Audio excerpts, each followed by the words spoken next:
Hi there, Wicus from the Business Babble. Today we're talking about the silent sufferers in business. Whether you're a man or whether you're a woman, what drives you forward? What makes you resilient in business? So please do like, share, and subscribe on this podcast.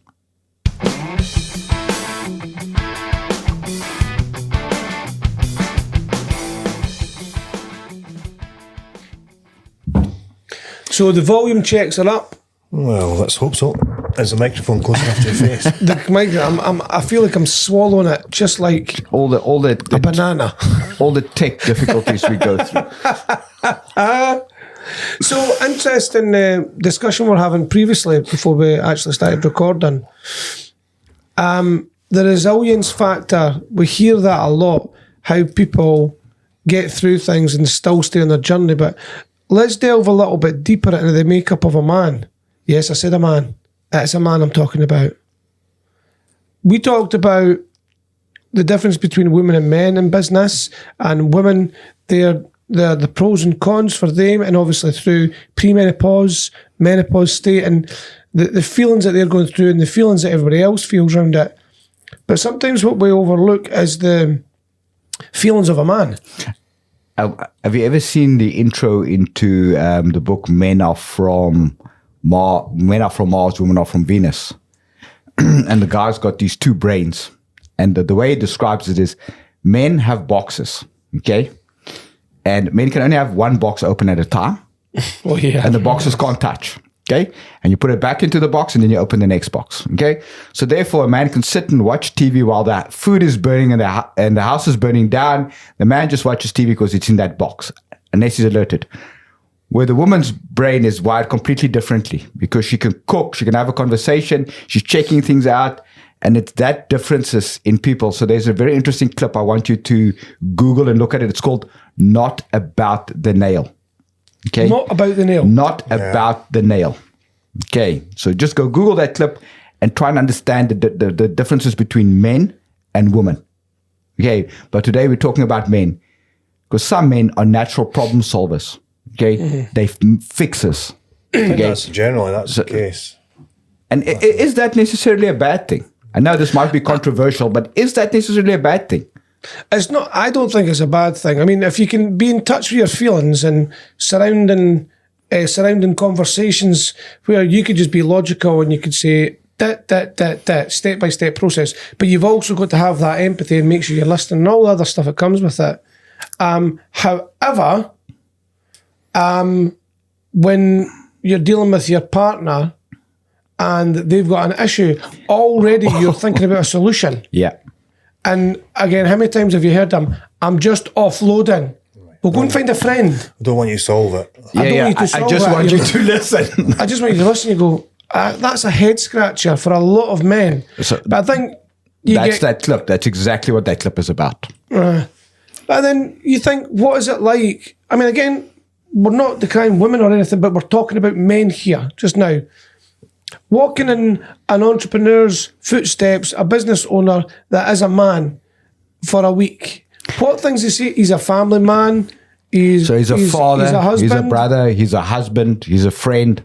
He's a problem solver at his work. Because once you're the entrepreneur and the main boss, so to speak, that's what your job is. You are just a problem solver. You're not, whether you do joinery or you're a coach, you are generally a problem solver. I think that when you look at entrepreneurs or men in business, they are the silent sufferers, the resilient ones, the good ones. They're the silent sufferers, because they don't come to you with their problems. They don't decry the problems to the staff. They just get on with it. They put their heads down.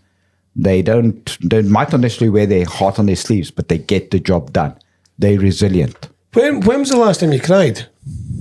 And what was it for? It was this morning when I woke up and I forgot to change my alarm.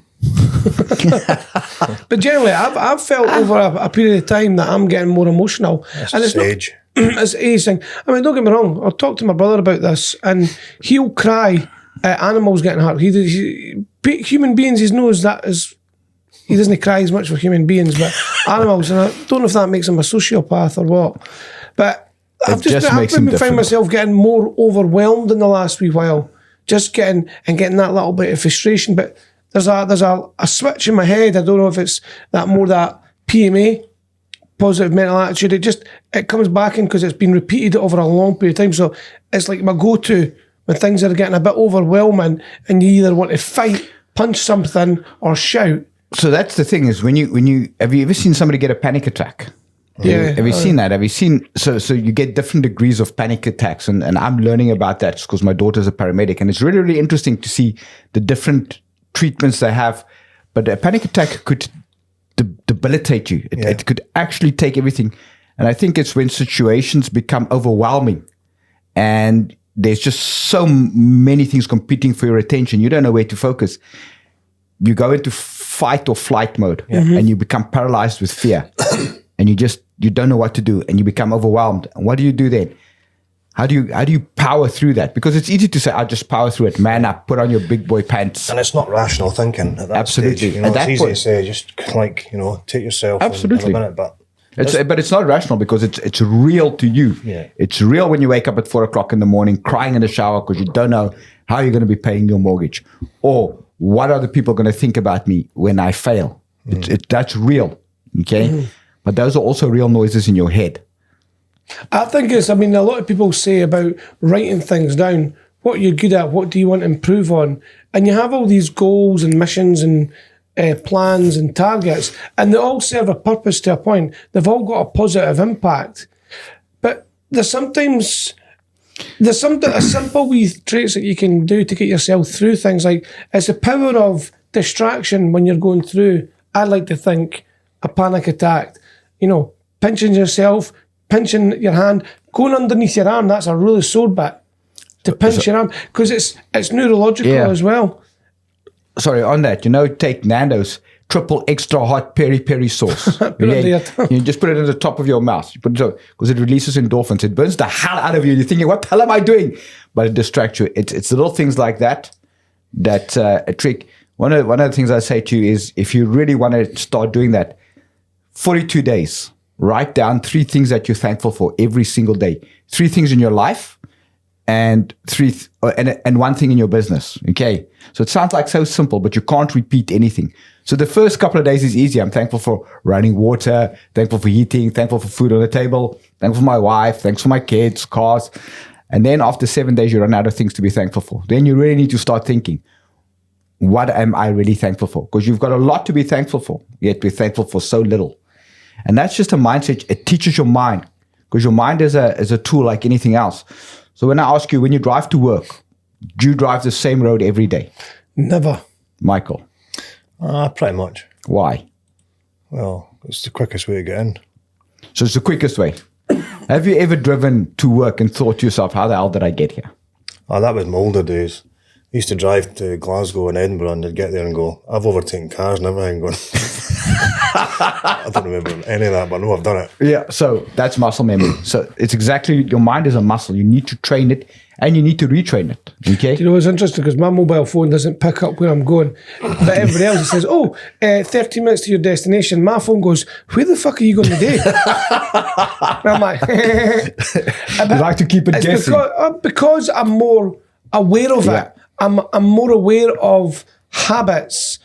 And some people might think, oh God, that sounds tedious. That sounds really long. That sounds like something you read in a book. It's not. But when you start, and I think we've alluded to this in previous episodes, when you start thinking about change, it's uncomfortable. It's uncomfortable for people. And I use analogy using the stairs. What foot do you go up the stairs with? Most people won't actually know. Left first, always. You probably won't know because things will change, but your body's already got the habit. But once you say you do it, and then you acknowledge what foot is, you then change it. And then when you're halfway up the stairs, I ask people, are you uncomfortable? And they'll still say, yes. It's because their brain's still thinking about it. So think of everything that you're doing on a day-to-day basis, good, bad, ugly, right? And when you want to implement change, it is uncomfortable, but it's only uncomfortable for a short period of time. And one of the other things that I say to people, regardless how old they are, if it's 14, 45, 60, look over your shoulder and you see all the hard times and all the things that you never thought you'd get past and they were so hard. You've got past them. And the world is always spinning and it doesn't stop for anybody.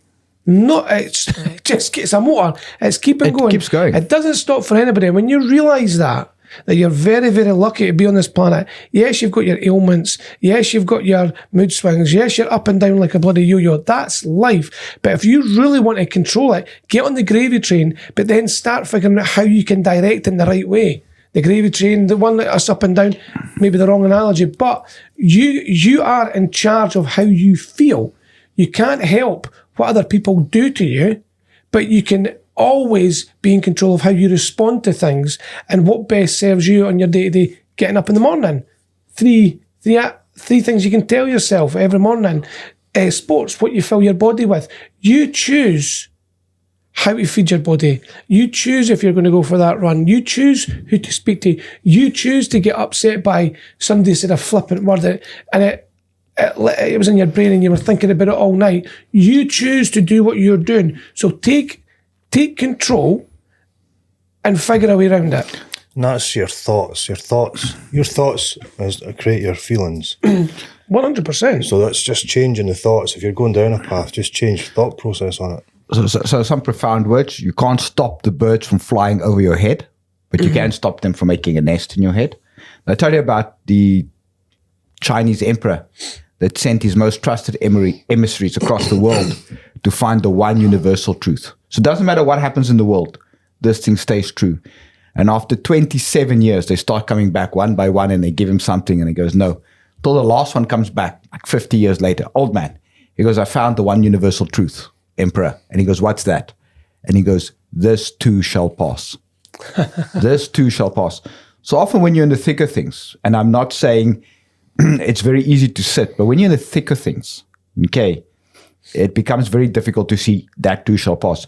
But the world is a small place. And you think that if you think about people doing things with their lives, you think about Bill Clinton and Monica Lewinsky. That was nearly 20 years ago. Mm-hmm. Okay. Nobody thinks about it anymore. Exactly. Nobody knows. Always at the center, the core of whatever yeah, so happens.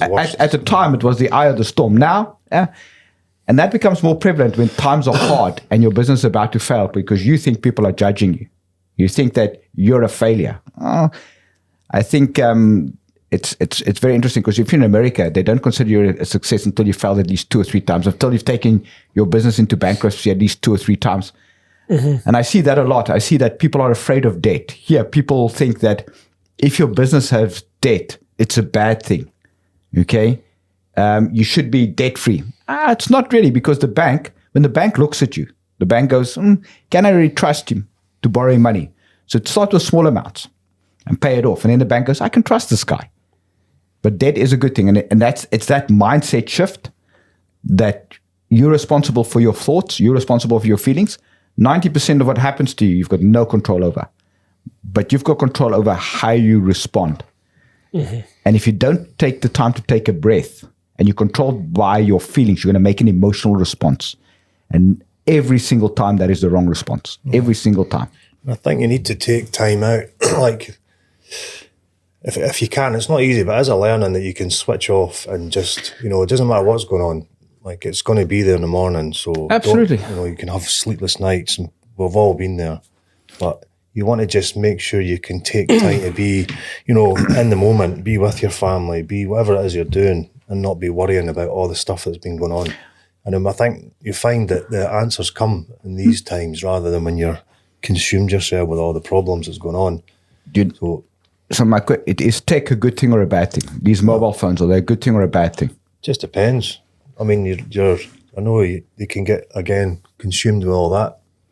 And I think the worst thing for business anyway is the emails and, everything just comes into your phone constantly and you just see people. And if you're having some issues going on, an email comes in, that's you. You're now already in that moment where, and your belly's going. And it is always typical. It comes in at 5:05 on a Friday. You've had a fantastic week. You go, this is going to be great. And at 5:05, somebody sends you an email and it just throws your whole weekend, So I just ask you a quick question. When was the last time you both detoxed from your mobile phones, where you didn't take it with you? You just but see, at left night, in the car? I'll go and I'll put it away at night. Like it's not. So for a whole weekend, can you live without your mobile phone for a whole weekend? I mean, I could. It just depends. I need it to book in the golf. All right. So if it wasn't for the golf, you could be okay with that. I've put my phone away for a full day when I've been in the house, because obviously through the day you need it. But at the weekend I've done it once, and I don't know. There was a point where I was bored, and I was like, oh, this is the point where I get my phone out and just fan about. There we go. So there's habits there. However, something I was thinking about with technology and how it's improving, in 5 years, maybe 7 years, maybe 8 years, what people are failing to understand, when that takes the attention of everybody, from every youngster and adult now, what's going to be the most valuable business out there, and something that you could think about, is the value of going for a walk in the park and actually having a conversation, understand how to build a conversation, the connection with 2 people, 3 people. And I think people are losing sight of that. This is just evolution, or whatever you want to call it, how things change. And then there's also an opportunity, put my business hat on, there's something there. When you look at the demographic of the amount of people there, like in a restaurant, again, I don't want to go over old ground because it's a bit boring, but look at the people that are engaged with each other, holding a conversation. Doctors' surgeries, people just sitting there doing nothing, or they feel like they have to get their phone out because they can't. I'm feeling uncomfortable. I can't just sit. Yeah. You should be really thinking. You should be having a word with yourself. Why am I getting my phone out all this time?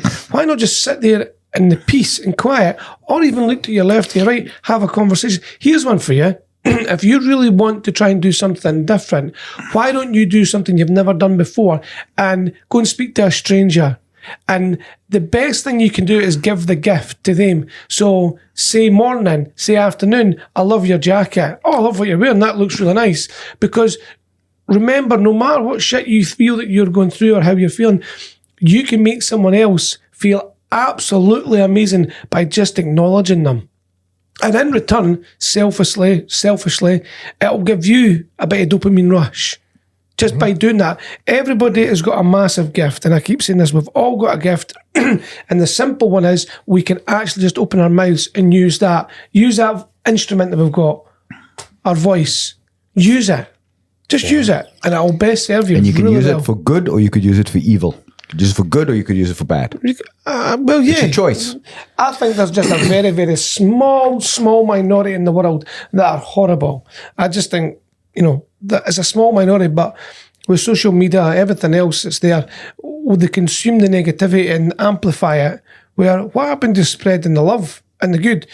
Because people think, especially in the UK, think that's a bit cheesy and it's a bit Americanized. They do. But there's a time and a place for it all, without it being thrown down your neck too much, because then it sounds like hallelujah and, Americanized.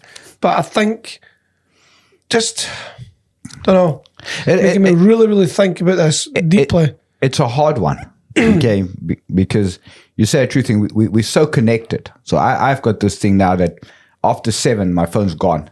And on Saturdays or Sundays, I choose a day, I go without my phone, go without it completely. As long as one of my family members has a phone, I'm okay with that. The first week was hard. Now, very easy. It's easy. But if you don't do that, I see so many people go to restaurants, you've just said, where the husband and the wife sit across from one another and they look at a screen and they don't talk to one another. So what the hell's the point? Rather just stay at home. It happens a lot as well. You see it everywhere. But imagine you went up and just said, how are you getting on?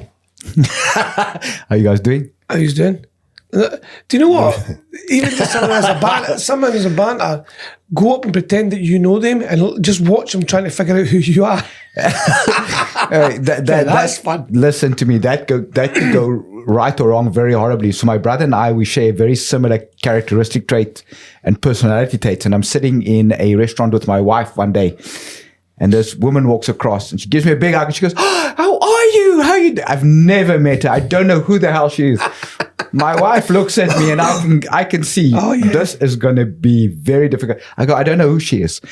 My saving grace was right when she says goodbye, she uses my brother's name. That was my saving grace. I was like, we're divorced. No, we look fairly similar. So did the girl have glasses on? I don't No, but okay. Do you know what was funny? I don't know if you've ever done this when you were in the trades, the old petrol station. Running to the petrol station, getting your snacks, and the van's outside. But, 7:30 in the morning, a winter's, it's a bit dark, and everybody's rushing about. Did I not just jump in the wrong van? And the guy said to me, all right, mate. And I'm like, what the fuck? He's like, oh, sorry. He's like, your van's probably behind you, pal. The worst one is I took you to the job. when you jump in the van, no one else is in the van, and you're still sitting there waiting for something to come in, and they go, "Is that my van?" Excuse me. But that's just, you do That's that for funny. a laugh. But some people will take it really, really seriously. Oh, That's the UK for you. Here's an idea for you, though. Well, it's not an idea. You can have this if you're listening.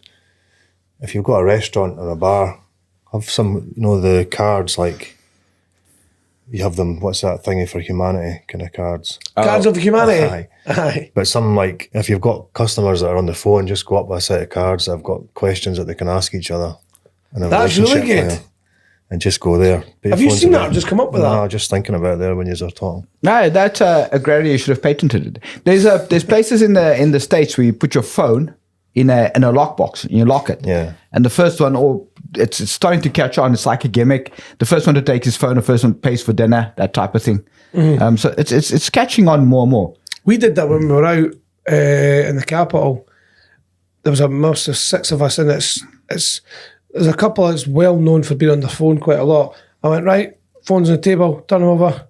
First one to touch them, buys a round. So obviously, So you bought no rounds at all that time. Did that help? Nope, I don't even need to touch it. And this is actually quite good. But you watch what you realised within 5-10 minutes in the conversation, because then it goes stale, and then people go off and start talking to each other. As well, huh? They're like, oh, you could like. So I thought, I could tell you're the first one to crack, son. You're the first one. Actually, I said, I'm sure I've seen your light just go off there. Who do you think that could be? Mine's a Jack Daniels. no, just check it, and it'll be doubles what you're getting. I think it's fascinating. So back to, like, we're going to get into things in further episode of mental health, but the mental health things is a huge thing, obviously, Yeah. in business. Well, you can, if you've got, Excuse me. so whether you're a sole trader, whether you've a business that's got quite a few staff, if you're a sole trader, how do you look after yourself? When you're waking up and you've got maybe that, you've got the deep rest, let's call it. If you're going through that, how do you get yourself through that and bring up a family, support them? So this is a deep dive into this side of things. We spoke about the menopause, but let's talk about a man, a sole trader. He's needing that motivation. What should he do if he's feeling that deep rest and his anxiety? He's whatever job he's got, he's doing a job. How do we help him? Us three here, how do we help him? Well, one of the things is listening, I think, to this, but we've spoken about it quite a few times, is the fact that we are problem solvers and we take it all in, and it's on our shoulders, and we're the breadwinners, and we have to get the solutions here, and we don't open up and ask. You go and speak to somebody else that's another sole trader. If you're in especially trades, like, loads of people in the trade, different people. There might be a different, like a plumber or a joiner or an electrician. The trade's different, but the process is all the same. The problems are all the same. So just put the hand up and ask. Go for a coffee with somebody. Just say, look, this is what's happening. And just share it. And this problem shared's halved already. And there's solutions there. That's the first thing. I think another thing is to look at your actual routine of not switching off. Because if you're not switching off, you're not sleeping properly. Sleeping, if you get a good night's sleep, again, solutions will come because you've got yourself in a better place. Whereas if you're just constantly thinking about everything that's going on and the problems there, then you're not sleeping and you're compounding it because you're up the next day and you're not fully functioning properly, and it cascades onto the next day. And if you've got a family, you're not present for the family because you're just shattered. It's a vicious cycle. Though, It is, because so you have to you'll learn stop eating correctly. So just all of it. And just see where. not eating 3 meals, just living off caffeine or Monster, things like that. But men, and this is true, men are traditionally proud. They're traditionally proud. It takes a big man to sit somebody else down and say, listen, I don't know. I'm at my wit's end here. What can I do differently? Do you know something? I when I was younger, I don't mind sharing this as well. When I was younger, I had depression or deep rest, and I never told a soul. Never told a soul. And I remember... Was it diagnosed, though? Well, I'll tell you. So I think it stemmed from alcohol. When I was younger, I liked a wee sip. Just a little nip. A wee nip or two. And I was still at school. And it was that whole point of getting up in the morning. You didn't want to wake up. You just wanted to go back to sleep. It was a way of getting it. And the easiest way to explain it was you started thinking about every single step of your day. So even just pulling the quilt off, then I have to stand, I have to walk over the carpet, I have to go for a pee, then I have to put my socks on, and you make everything... Amplify it. Everything becomes a molehill. And I remember just wanting to go to sleep, and eventually I did go for walks and whatnot, and I just wasn't getting rid of it. And I remember going to the comfy couch, I call it, back in the day.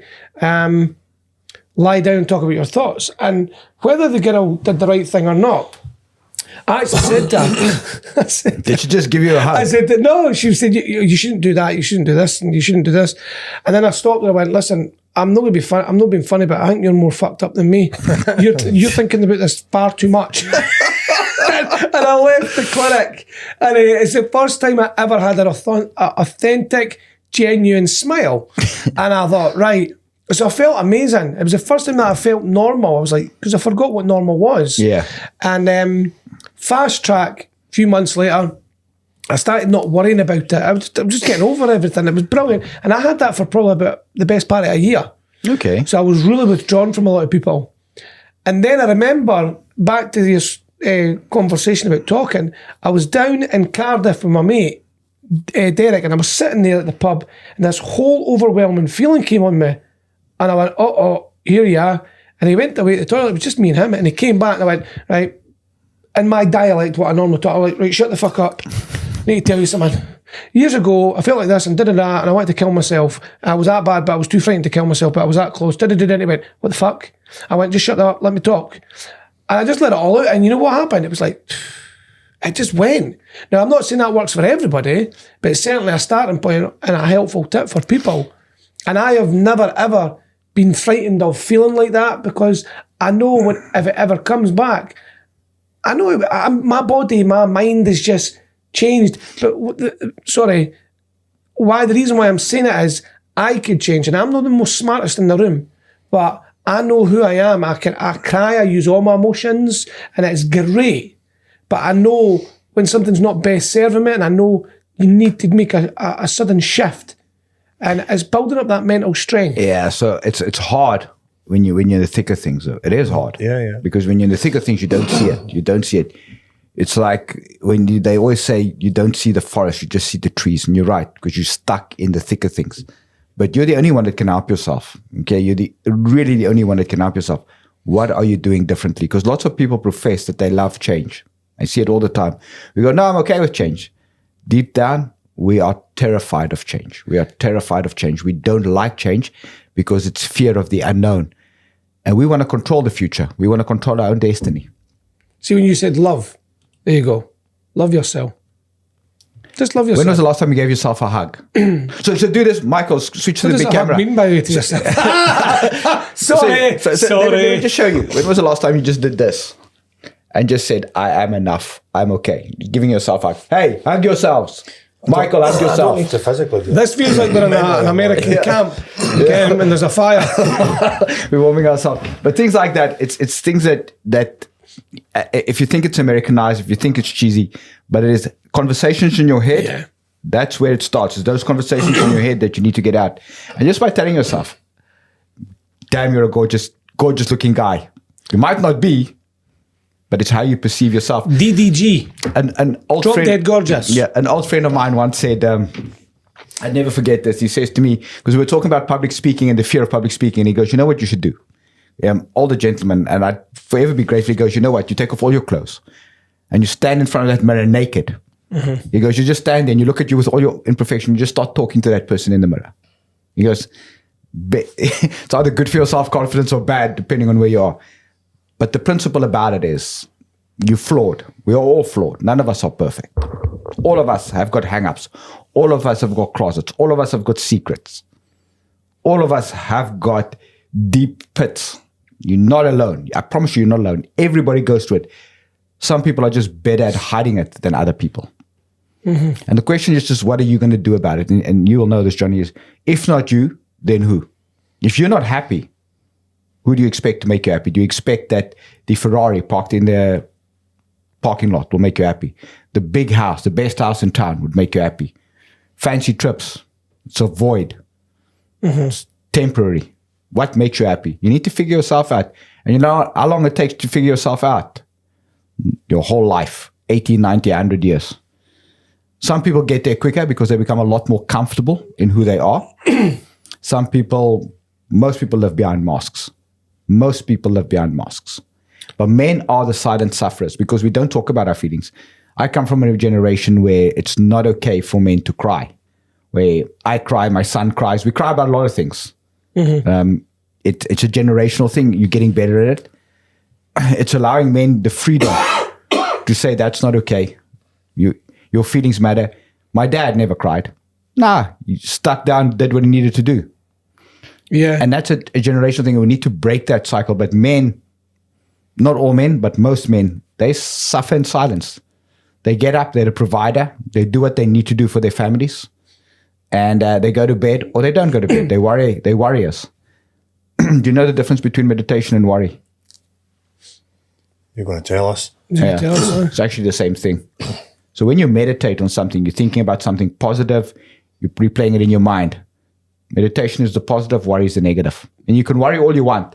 Let me just tell you, by worrying today, you're not adding one bit of anything onto your life. And that's why today is called the present, because it's a gift. Okay. Yep. You can't worry about tomorrow. You can't live for tomorrow. You can't live for the next day. How do you walk? Just a quick question. How do you walk? One foot in front of the other. Exactly that. One thing in front of the other. Okay, there's stuff that you can control, there's stuff that you can't control. But we try and control the controllables, and the rest, let the chips fall where they may.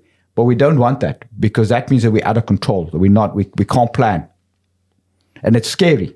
It's scary when you're in that free fall. It's free fall. But it's also hell of a liberating. Well, it's when you say, Mike, you say this a lot. If nobody's dead, then it's no big deal. Yeah. Exactly.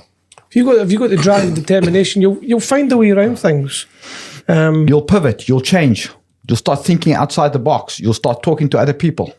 People underestimate what they can actually achieve, because you think for one day your car breaks down, you've got a flat tire, but you've not got the tools to get the tire fixed. You'll find a way. You end up phoning someone. You can't. Or you can't anymore. You have to find RAC. Sorry, health and safety. It's not good anymore. But you'll find a way around it, and it's what you're doing in life. If you miss the bus, you'll find a way around it. I'll just start running, or I'll phone a friend. You always simple things, but we don't look at that. We just think, I can't do this, or that's a big problem. You're already probably finding solutions to small problems every day. So you have got the ability to do it. It's just that education. And now, because of this world that we're in with technology, the pros for it, you can find any information you want on that little device that you carry about with 24/7. So look at the right information and educate yourself on the things that are going to best serve you. Right. And I think the takeaway there, when you were talking about looking in the mirror, there was something that Vin Gann, who's a public speaker, he talks about your vocal exercises, your visual exercises, and understanding who you are by talking to yourself, recording yourself, do it with the volume down, do it with the volume up, study your mannerisms. And it's doing a dive into yourself. And it's not to critique yourself and put yourself down, but it's to see where you can improve. And it's a wonderful thing, because if you're an entrepreneur, a business owner, you're obviously going to everybody wants to be loved. They want to be liked.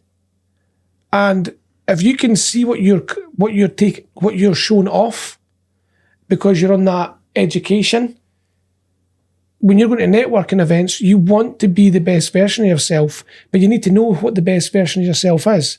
And it's not about criticising yourself, but it's just looking for little bits of improvements. It's like business itself. It's only when something goes wrong, it's highlighting and giving you an opportunity to fix that. You know, so it can make things better going forward. And it's pretty much the same for yourself. So what do you do when you look in the mirror when you're naked? What do you say to yourself, Michael? We just talk about what comes up. Oh my God, you're stunning. I normally go, where is it? I don't think we're talking about the same thing here, but okay. But it is as you go through life and as you learn, and you need to be open to learn, because you learn so much if you just open yourself up to learning. You can learn so much. But are you prepared to make the change? Are you prepared to be the change you want to be? And that's like a big philosophical question, and it sounds very Americanized, and I get it. But very often we like to blame. I've told you before about Edinburgh Airport when I see that thing, blame culture. That's ingrained in us. We blame other people. We're unhappy because X, Y did I'm unhappy because my wife does this. You are responsible for yourself. Somebody once said to me, look at this pen. That's you. You're responsible for yourself. You're responsible for your happiness. You're responsible. So what do you do with that responsibility? What do you do with that responsibility? And it's easy. It's easy to get sucked into depression. It's very easy to get there. Much more difficult to come out. Much, much more difficult to come out. But what are the small steps that you can take? And I think this is the misconception. Everybody wants to make one big change and they think it's going to be life-changing. Guess what? It's not. It's just a lot of small little steps that you do consistently. Getting habits. Aristotle said we become the sum of our habits, or Plato, one of those philosophers. Okay. And what he just meant by that is doing the same thing repeatedly builds good habits. And what habits do you need to change? So if you're not a morning person, set yourself a challenge for the next 42 days. Get up at 6 or start at 7 and work your way back to 6. Try and get good sleep. Change your nutritional plans. It's hard, but choose your hard. Okay. Being unhealthy is hard. Being healthy is hard. Choose your hard. Everything is hard. Nothing is easy. And we live in a society where we look at these mobile phones and we look at people's lives and we go, oh, they've got it so fantastic. There's a saying that the grass is greener on the other side because the manure is so much deeper. You just don't see it. Yeah. We live through the lens of other people's lives. You know, we need to look a certain way. We need to act a certain way. You know what?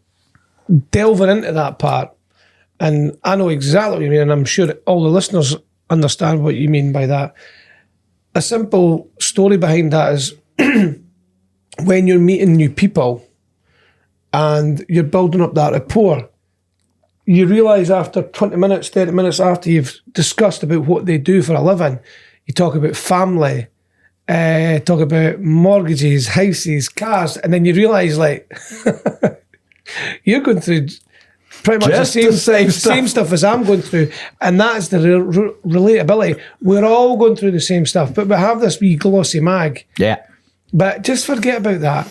It's the people that we're buying. It's the value in the people that we're choosing to spend time with, that we're choosing to do work with. And that's the real magic. That's why we go out to these things and have meals and go out for coffees and drinks with each other. Because half the time you're not even talking about work. It becomes like, I like you. I think you're a good egg. I want to spend a little bit more time with you. I want to get to know you. That's it. But you know what? We worry. We worry about what is he going to think about me? What is he going to be? And you know what? That's noise in your own head, because he's not thinking that. He's thinking, this is actually quite a nice guy. A little bit weird, but yeah. Well, I wouldn't say that about me, like, but... Oh, thank you for that. I feel a little bit exposed. Setting boundaries in your business is good. As early as you can start to do that, the better. Boundaries need to be everywhere, not just in your business, but business boundaries need to be everywhere. And you know who moves the boundaries? And I think I've told you before, is we move the boundaries, because my daughter used to have a curfew. And then one day I extended the curfew. And then she came back the next time and she goes, I'm going to go out at the new curfew time. And I go, no. She goes, no, remember, you moved it. So who's to blame, me or her? I'm to blame, because I moved the curfew. It's about taking responsibility for yourself. So I do agree. Boundaries is a very, very good thing. Emails, interesting thing. Anything that comes in after 4, Doesn't matter what you do, you can resolve it the next day. It'll have no impact, no bearing on it that day. And very often we get an email, I need this answer by 9 a.m. I'm like, why? I just want to know why you need it by 9 a.m. because what's going to happen? And sometimes there are consequences and you need to reply by 9 a.m. But 90% of the time, when you reply to It's that important they would phone you. Yeah, and you can set your out of office. You know, it's an automated amount of office, so you're just setting expectations there.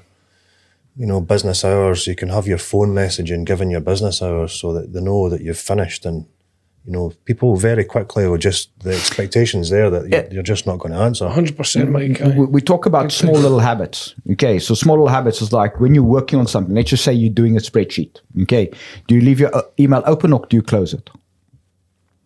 Like if I'm at my desk, Yeah. like I've got about 15 screens. Yeah, no, we know. Everything's open. You're like one of those traders in America. It's like 12 he's like the airport. He's got more screens in the airport.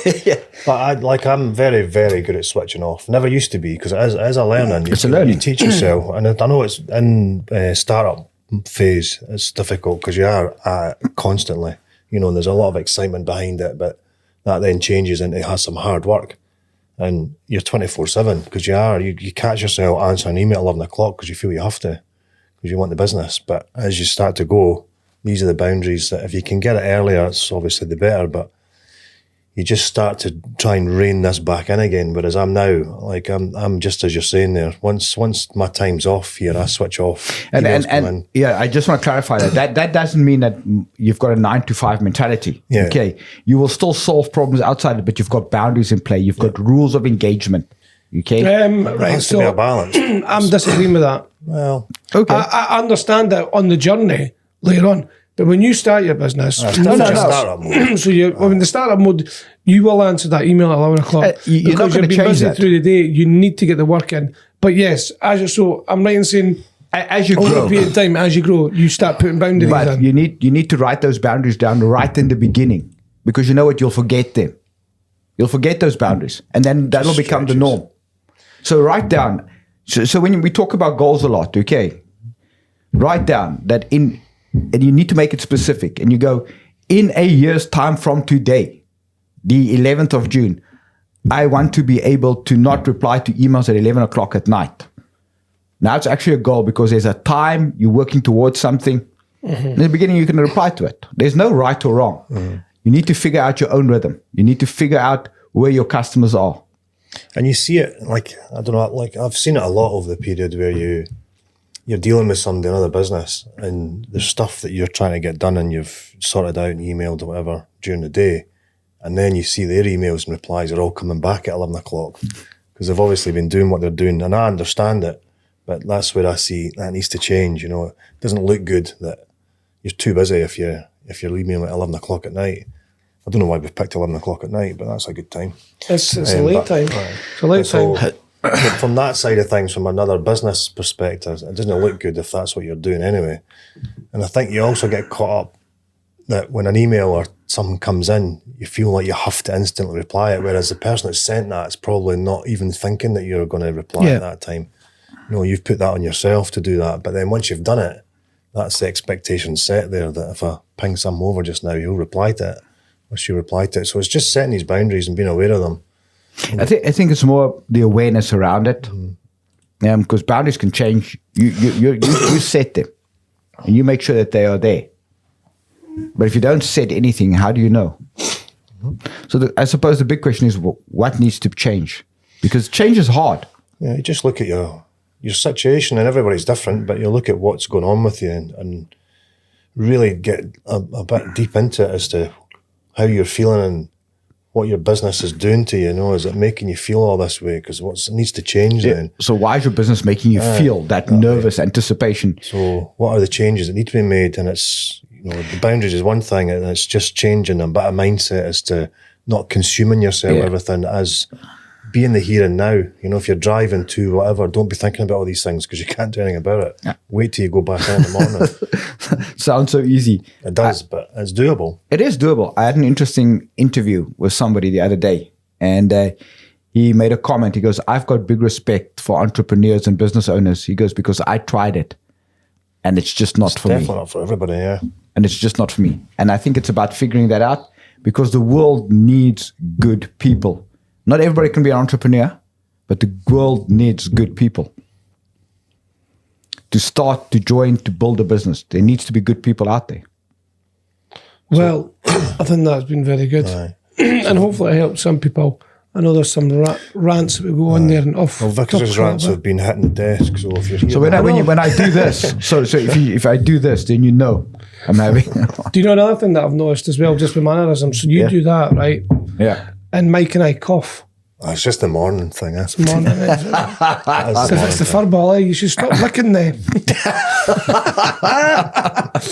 But yeah, it's quite interesting when you're sitting there listening. But yeah. And with that, I think this is your world. Shape it. or someone else will.